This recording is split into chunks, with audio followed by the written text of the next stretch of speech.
Salam sejahtera. Pengakuan Zahid Hamidi ini benar-benar mengejutkan Muhyiddin Yassin. 1 hilang, 5 berganti.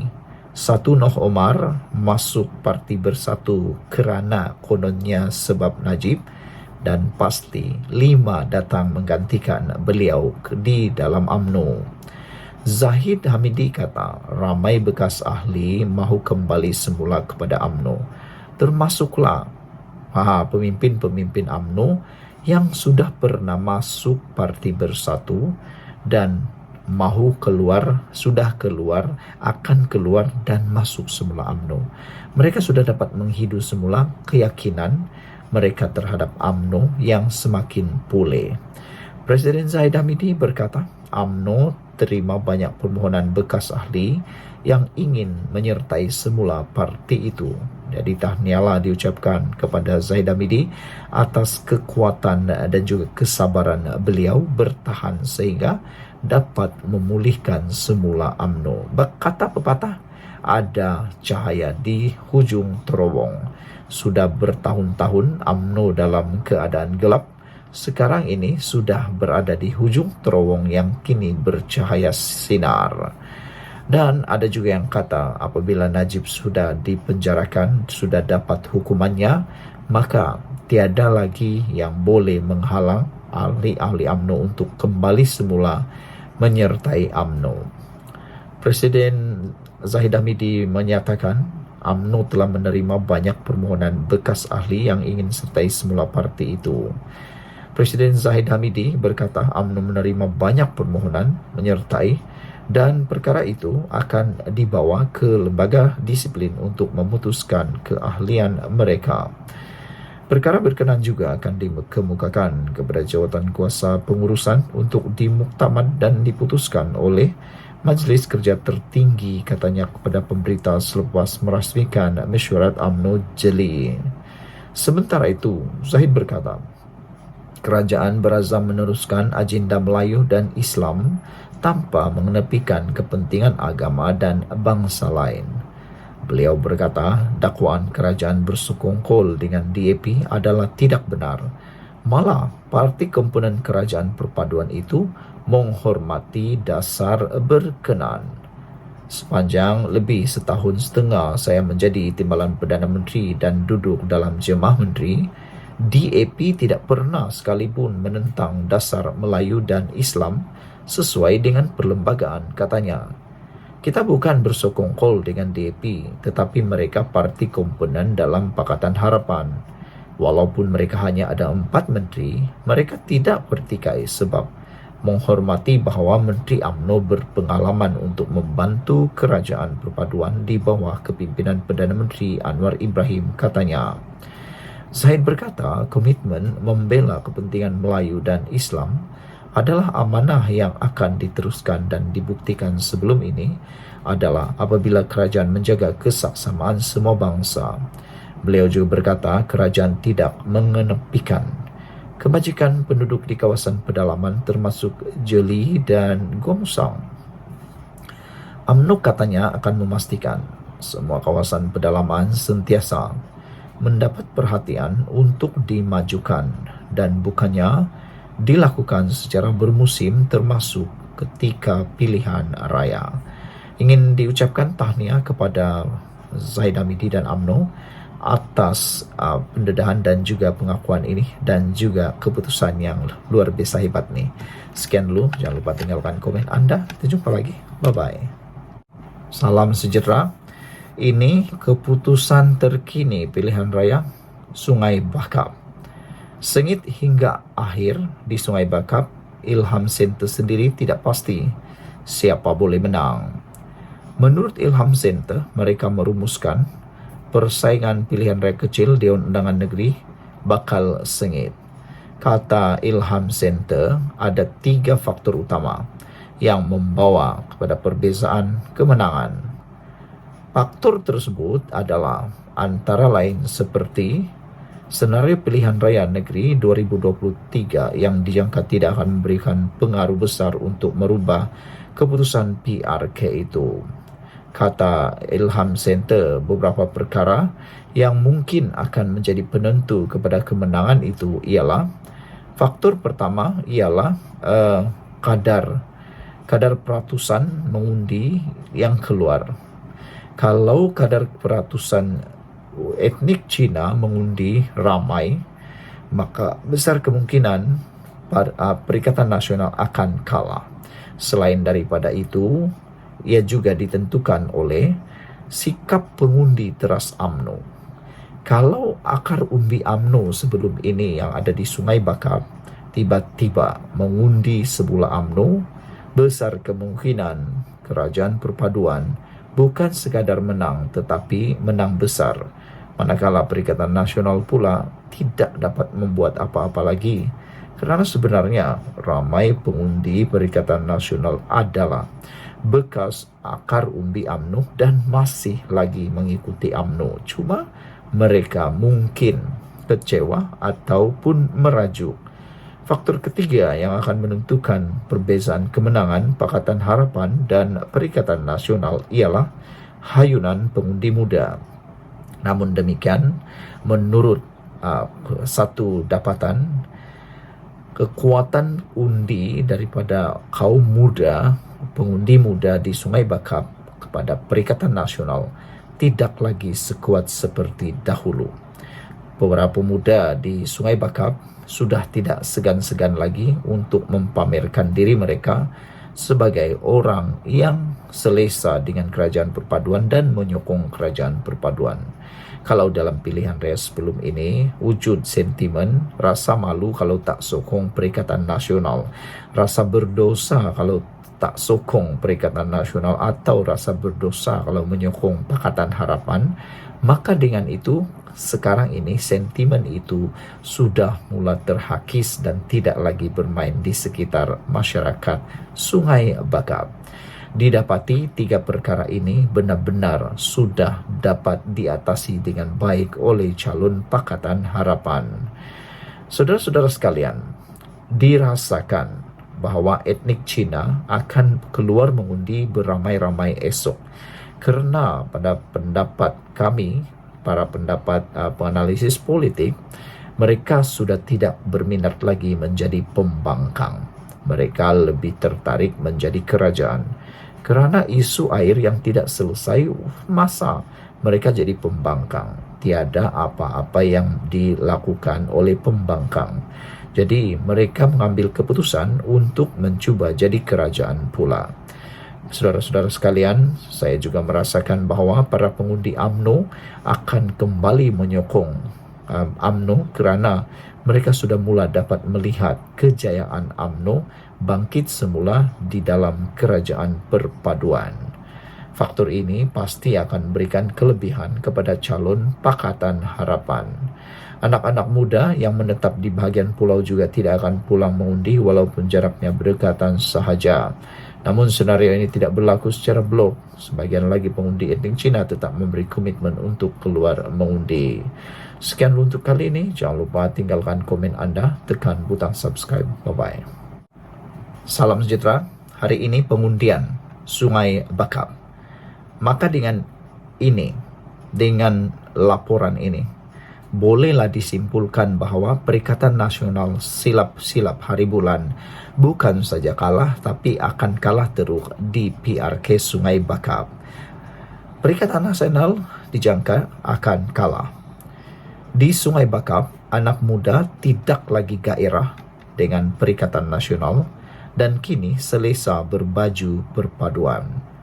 Ilham Center merumuskan gelombang anak muda begitu gairah menyokong PN sebelum ini berubah di Sungai Bakap apabila sokongan mereka tidak sekuat dahulu. Kurang 24 jam hari pengundian PRK Sungai Bakap, calon Kerajaan Perpaduan dan Perikatan Nasional PN dilihat memiliki peluang seimbang untuk menang dalam pertandingan dua penjuru itu.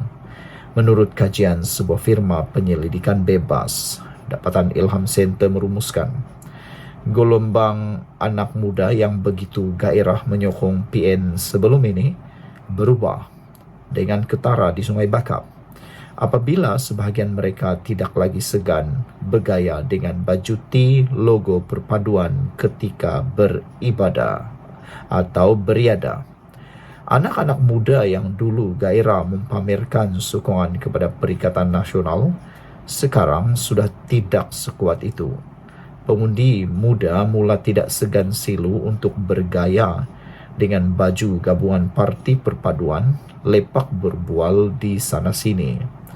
Situasi yang tidak menonjol dalam PRN lepas, menurut kajian dijalankan dalam 2 fasa, iaitu pertengahan kempen dan menuju penghujung kempen.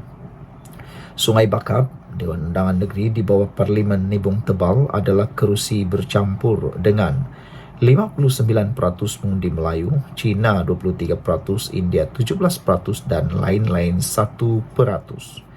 Calon kerajaan perpaduan diwakili Johari Arifin, bekas guru dan anak tempatan. Manakala calon Perikatan Nasional mempertaruhkan Abidin Ismail, pembantu wakil rakyat sebelum ini, Nur Zamri Latif yang meninggal dunia.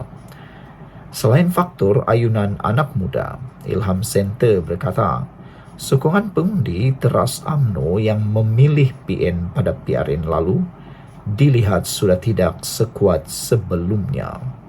Kajian di lapangan menunjukkan gerak kerja jentera UMNO yang kuat dan sistematik dengan menyantuni dan mendampingi kelompok itu semakin diterima.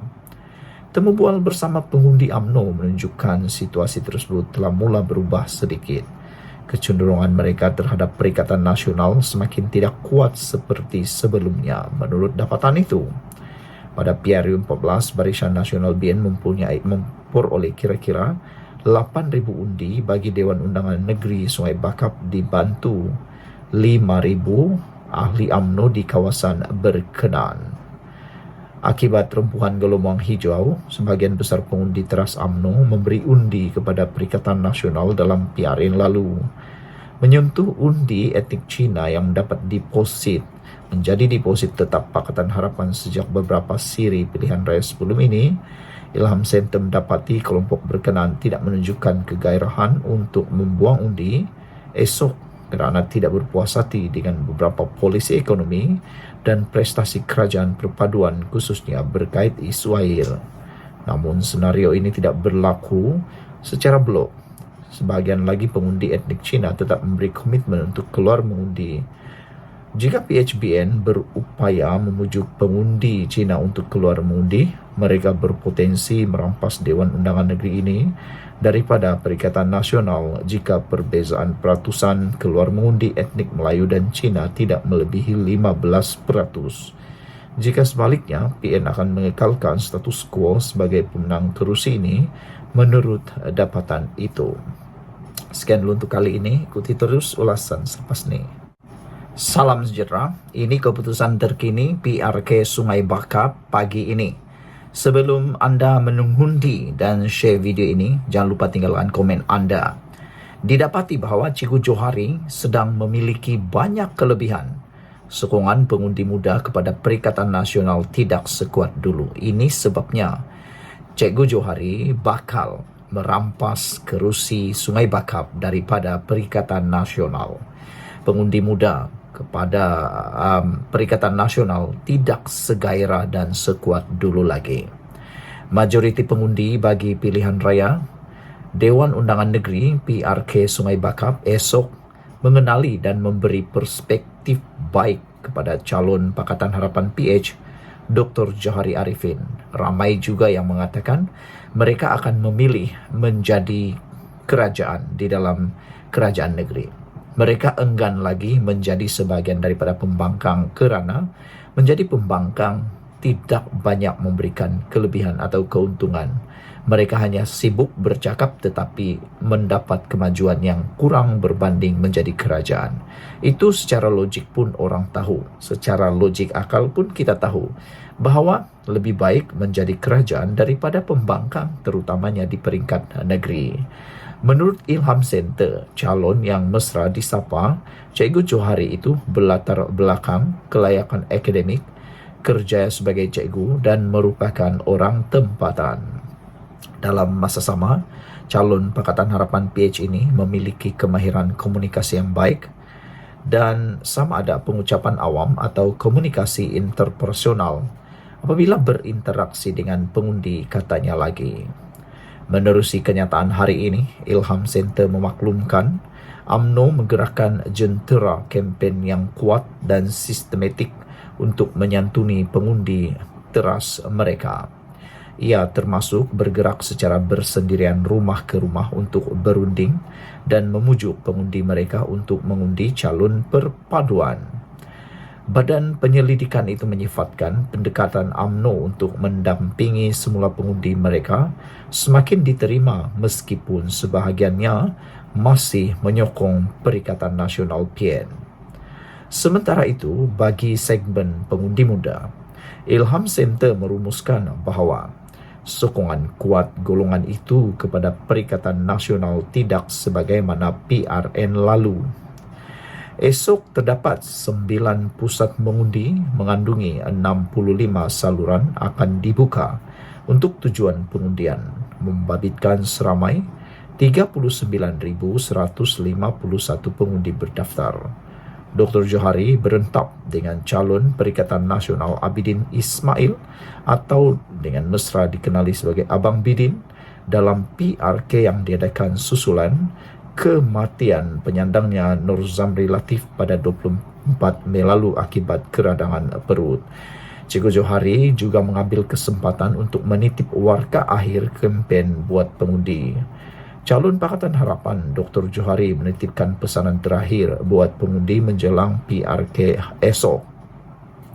Bekas pengarah Institut Imaduddin Baki Cawangan Utara menitipkan warka Cikgu Johari buat para pengundi menerusi hantaran di laman Facebooknya. Beliau yang mesra disapa sebagai Cikgu Johari berkata, kemenangan PH dan PRK itu adalah peluang kedua untuk penduduk Sungai Bakap membina semula perjalanan yang indah.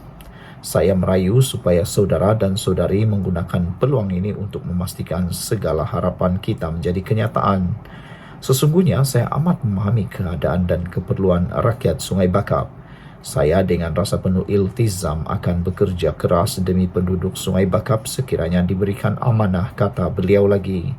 Dengan rasa rendah diri, saya memohon sokongan dan undi daripada 39,279 pengundi di Sungai Bakap demi menjayakan visi dan misi membina Sungai Bakap yang makmur dengan perpaduan, ketahanan dan harapan, katanya lagi. Itulah dia rayuan dan juga permintaan daripada Cikgu Johari menjelang PRK Sungai Bakap esok. Diingatkan para pengundi untuk memilih wakil rakyat, bukan ikut emosi. Tinggal sehari lagi untuk mengundi, Dun Sungai Bakap membuat pilihan. Sudah lebih seminggu proses kempen dijalankan memperlihatkan pertarungan 1 lawan 1. Pada PRU negeri lalu, Sungai Bakap dimenangi oleh Perikatan Nasional. Pertempuran ini menjadi satu kancah politik yang perlu kita lihat. Sudah tentu, sudah pasti berbagai bentuk kempen telah pun digunakan. Masing-masing menampilkan kreativiti dan pelbagai usaha untuk menambat hati para pengundi. Kedua-dua calon mempunyai kekuatan masing-masing untuk dijual. Cikgu Johari dengan sosok seorang guru pendidik dan mempunyai latar belakang yang baik, agamanya cukup memberikan dilema kepada calon PN Abidin yang sudah berhadapan dengan pelbagai isu daripada pengumuman beliau sebagai calon. Dalam cubaan menampilkan calon profesional, PN telah menyatakan beberapa keraguan profil calon yang dipersoalkan banyak orang dan sudah pasti menjadi objek serangan daripada PH. Pemerhatian di media sosial juga memperlihatkan kedua-dua calon memanfaat sebaiknya ruang dengan meraih undi anak muda. Cubaan memberikan imej yang baik kepada awam dengan pelbagai idea penyampaian suntingan video pendek berkenaan aktiviti kempen harian seperti ziarah, bersalaman, berjumpa menyertai aktiviti masyarakat setempat. Kedua-dua mereka dilihat setara dalam media sosial, namun terdapat sedikit kelebihan kepada Cikgu Johari. Ini kerana mesej perpaduan yang dibawanya menjadikannya ia lebih diikuti oleh mereka yang terdiri daripada pelbagai latar belakang masyarakat. Dalam kempen harian, berdasarkan pemerhatian, imej Cikgu Johari dilihat lebih diterima masyarakat. Memandangkan sosok beliau sebagai seorang guru, dilihat lebih mudah menelusuri kepada mereka. Beliau sangat mudah bergaul. Tambahan pula, hampir setiap hari beliau akan berjumpa dengan anak muridnya sendiri yang kebanyakannya bangga dengan pencalonan beliau. Abang Abidin pula dilihat bermula sukar kerana dilihat sebagai pengganti kepada Allahyarham Abang Zam, dan itulah diimejkan kepada Abang Abidin sebagai penerus legasi. Namun, pembawaan tersebut memberi sedikit dampak negatif apabila mula ada yang membandingkan karakter antara Abang Bidin dengan Abang Zam, dan sudah pasti cabaran perlu dihadapi oleh calon daripada Perikatan Nasional ini. Serangan peribadi pada kali ini kita boleh lihat agak kurang berbanding PRK lain.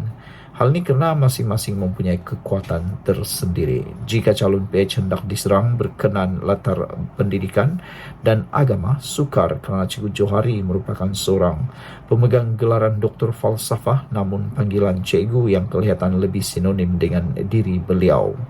Latar keagamaan beliau juga baik kerana beliau merupakan anak kepada imam di sebuah masjid di Sungai Bakap. Tambahan pula, anak beliau juga merupakan seorang daya yang begitu dikenali, sering muncul di kaca televisyen. Sekian dulu untuk kali ini. Jangan lupa tinggalkan komen anda. Para pengundi Sungai Bakap mempunyai tanggungjawab menentukan pemimpin besok. Pastikan anda mengundi bukan mengikut emosi, tapi memilih pemimpin dengan kekuatan dan kapasiti, bukan dengan emosi. Selamat mengundi. Salam sejahtera. Jawapan terbaik Menteri Keuangan 2 ini kepada Razi Jidin membuatkan Razi Jidin terkedu, tak mampu lagi bercakap, jadi bisu beberapa minit mungkin. Dan inilah jawapan yang paling profesional. Tiada isu kena emosi. Tiada campuran mahu merendah-rendahkan orang. Tiada campuran mahu memperbodoh-bodohkan orang. Apalagi nak memalukan orang. Jawapannya mudah difahami. Jawapannya memang profesional. Dengarlah baik-baik. Ini jawapan Menteri Keuangan 2 ini. Patutlah, sebelum saya nak teruskan, patutlah Anwar Ibrahim memilih Menteri Keuangan kedua kita ini, yaitu Datuk Seri Amir Hamzah sebagai Menteri Keuangan yang kedua. Rupa-rupanya bukan calang-calang kepintarannya. Mudah untuk dia fahamkan kita apa itu ekonomi, bagaimana nak urus ekonomi, dan paling penting lagi, dia ajar Razi Jidin macam mana bisnes yang sebenar. Dengarlah. Menteri Keuangan kedua, Datuk Seri Amir Hamzah menjelaskan secara panjang lebar mengapa kerajaan tidak melantik konsultan dalam Malaysian Airport Holding Berhad seperti yang dicadang ahli Parlimen Putrajaya, Datuk Dr. Razi Jidin.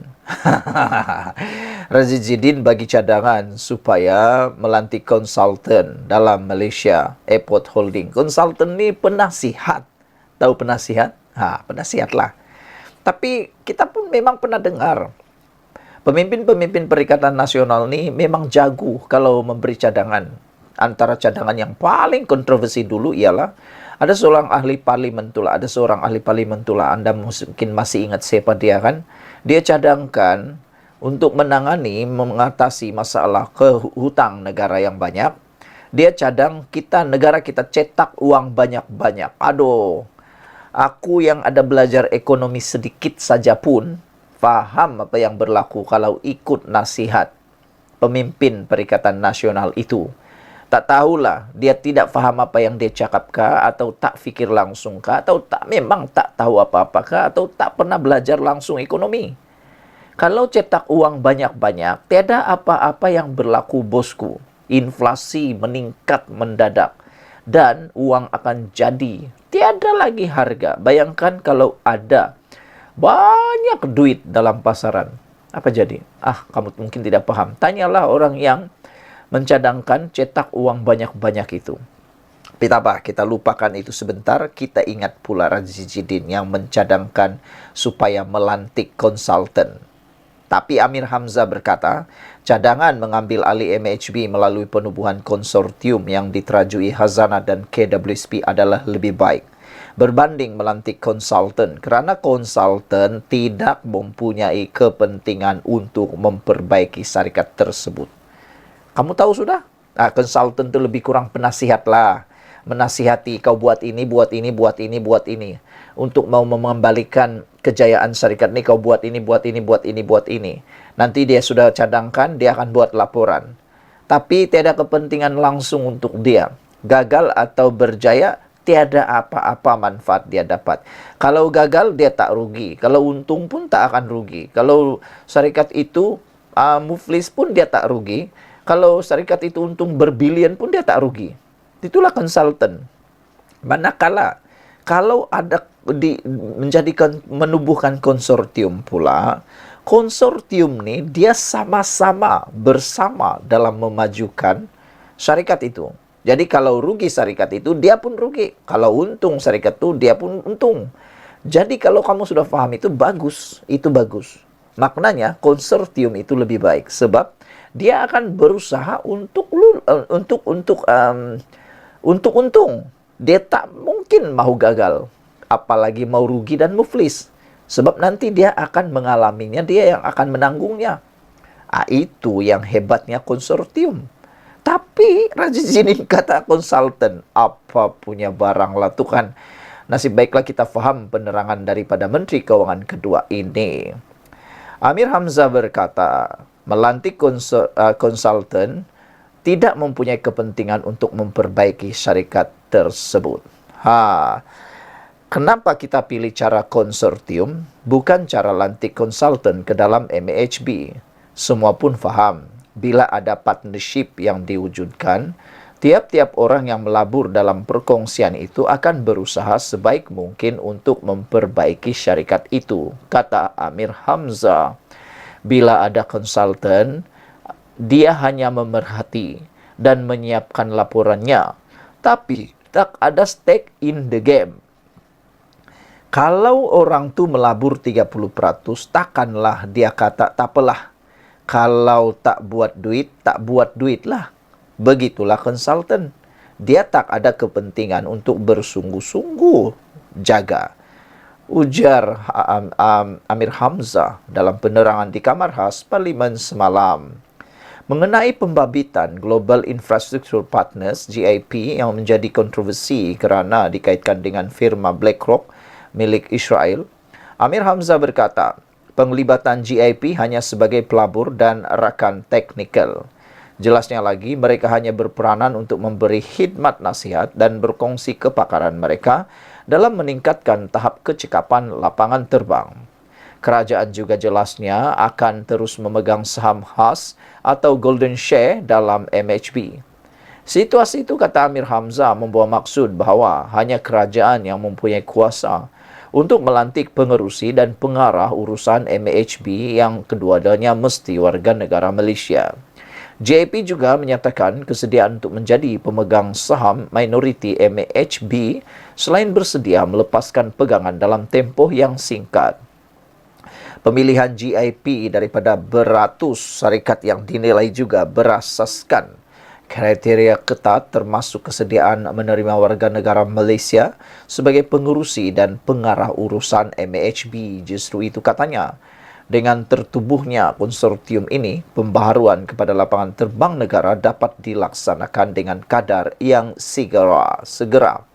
Keperluan pelaburan MAHB yang dianggarkan berjumlah 10 bilion ringgit untuk tempoh 5 tahun dapat disegerakan. Dengan mengambil kira kedudukan keuangan kukuh ahli konsortium, katanya. Beliau berkata, MAHB hanya membelanjakan sekitar 1,4 bilion ringgit untuk 39 lapangan terbang dalam tempoh 5 tahun lepas berbanding 6,6 bilion oleh Thailand dan Singapura melabur RM12 bilion ringgit.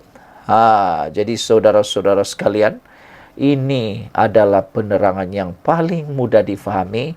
Hanya orang-orang yang buta hati sahaja, hatinya hitam saja yang tak boleh faham penerangan ini. Jadi, terima kasih Anwar Ibrahim kerana melantik Menteri Keuangan kedua, Datuk Seri Amir Hamzah yang sangat bijaksana ini. Ikuti terus ulasan. Selepas ini tinggalkan komen kamu.